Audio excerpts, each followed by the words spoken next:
Let's mic news at 6। भारतीय share बाजार में गुरुवार को दिन के उच्चतम स्तर से भारी गिरावट देखी गई। सेंसेक्स अपने डे हाई से 703 अंक टूटकर अंत में 109 अंक यानी 0.14% की बढ़त के साथ 77,100 पर बंद हुआ, जबकि निफ्टी 34 अंक चढ़कर 24,056 पर पहुंचा। आईटी और मेटल शेयरों में बिकवाली का दबाव रहा, वहीं ऑटो, रियल्टी और एफएमसीजी सेक्टरों में खरीदारी से बाजार को सहारा मिला। निफ्टी के 50 शेयरों में बराबर तेजी और गिरावट रही। विदेशी निवेशकों की खरीदारी और घरेलू संस्थागत निवेशकों के समर्थन से बाजार हरे निशान पर बंद हुआ। इधर सोने और चांदी के दामों में तेज गिरावट दर्ज की गई। India Boolean and jewellers association के अनुसार 1 किलो चांदी 6550 रुपए सस्ती होकर 2,15,000 रुपए पर आ गई, जबकि 3 दिन में ये 22,000 रुपए टूट चुकी है। 10 ग्राम 24 कैरेट सोना 2,156 रुपए गिरकर 1,40,000 रुपए पर पहुंच गया। इस महीने सोना 16,000 और चांदी 48,000 रुपए सस्ती हो चुकी है। अमेरिका ईरान युद्ध विराम, फेडरल रिजर्व के ब्याज दर संकेतों और मजबूत डॉलर के चलते सुरक्षित निवेश की मांग घटी है, जिससे मुनाफा वसूली और बिकवाली बढ़ गई है। आंध्र प्रदेश के मुख्यमंत्री चंद्रबाबू नायडू ने कुर्नूल जिले के जोन्नागिरी में गोल्ड माइनिंग प्रोजेक्ट का उद्घाटन किया, जिसकी सालाना क्षमता शुरू में 400 किलोग्राम सोना है और आगे इसे 1,000 किलोग्राम तक बढ़ाया जाएगा। इस प्रोजेक्ट से पहले चरण में 800 नौकरियां पैदा हो चुकी हैं। जल्द ही 1,500 और परिवारों को रोजगार मिलेगा और कुल लगभग 5,000 रोजगार सृजित होंगे। खान मंत्री कोल्लू रविंद्र ने इस मौके पर कहा कि राज्य सरकार ने खनन क्षेत्र में 32% विकास दर हासिल करने का लक्ष्य रखा है, जिसमें सोना, beach sand minerals, iron ore और मैग्नीज की खोज तेज की जा रही है। ये विकास औद्योगिक आधार को मजबूत करेगा, विदेशी मुद्रा की बचत करेगा और राज्य की आर्थिक वृद्धि को बढ़ावा देगा।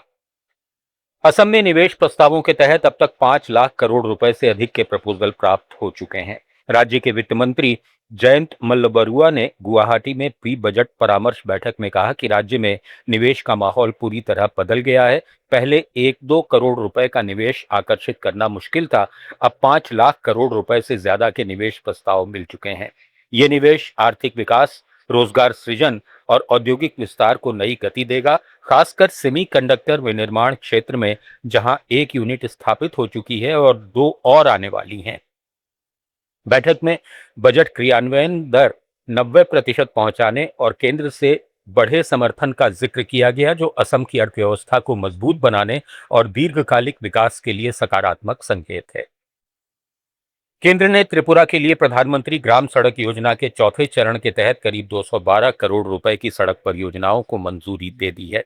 केंद्रीय ग्रामीण विकास मंत्रालय ने वित्तीय वर्ष 2026-27 के लिए 96 सड़क परियोजनाओं को मंजूरी दी है, जिनकी कुल लंबाई 163 किलोमीटर है और ये 96 बस्तियों को पहली बार हर मौसम में यातायात सुविधा उपलब्ध कराएंगी। ये निवेश ग्रामीण इलाकों में स्कूलों, स्वास्थ्य केंद्रों और बाजारों तक पहुंच आसान बनाकर आर्थिक गतिविधियों को बढ़ावा देगा, लोगों और माल की आवाजाही सुगम करेगा और स्थानीय अर्थव्यवस्था को मजबूत करेगा। अब तक पीएम सड़क योजना के तहत त्रिपुरा में 1594 परियोजनाओं के जरिए 6284 किलोमीटर सड़कें और 66 पुल बनाए जा चुके हैं, जिन पर कुल 4479 करोड़ रुपए खर्च किए गए हैं।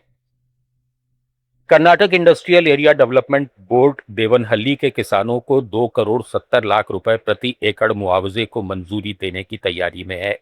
ये समझौता 120 एकड़ जमीन के लिए उन किसानों के साथ हुआ है जिन्होंने स्वेच्छा से जमीन देने पर सहमति जताई है। ये ऊंचा मुआवजा स्थानीय अर्थव्यवस्था को बढ़ावा देगा, किसानों की आय में बड़ा उछाल आएगा और आसपास के इलाकों में औद्योगिक विकास, निवेश और रोजगार के नए अवसर पैदा करेगा। मेघालय की लक्षद्वोंग हल्दी को G7 शिखर सम्मेलन में प्रदर्शित करने के लिए मुख्यमंत्री कोनराड संगमा ने प्रधानमंत्री नरेंद्र मोदी को धन्यवाद दिया है। ये कदम मेघालय की अर्थव्यवस्था के लिए बड़ा अवसर है, क्योंकि जीआई टैग वाली लक्षद्वोंग हल्दी में 7 से 12% कर्क्यूमिन होता है, जो सामान्य हल्दी से कहीं ज्यादा है और अंतर्राष्ट्रीय बाजार में प्रीमियम कीमत हासिल करता है।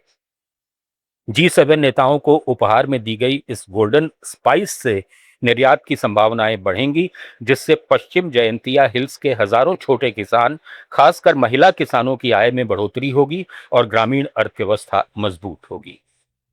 न्यूज एट 6 में फिलहाल इतना ही। जुड़े रहिए लेट्स माइक के साथ।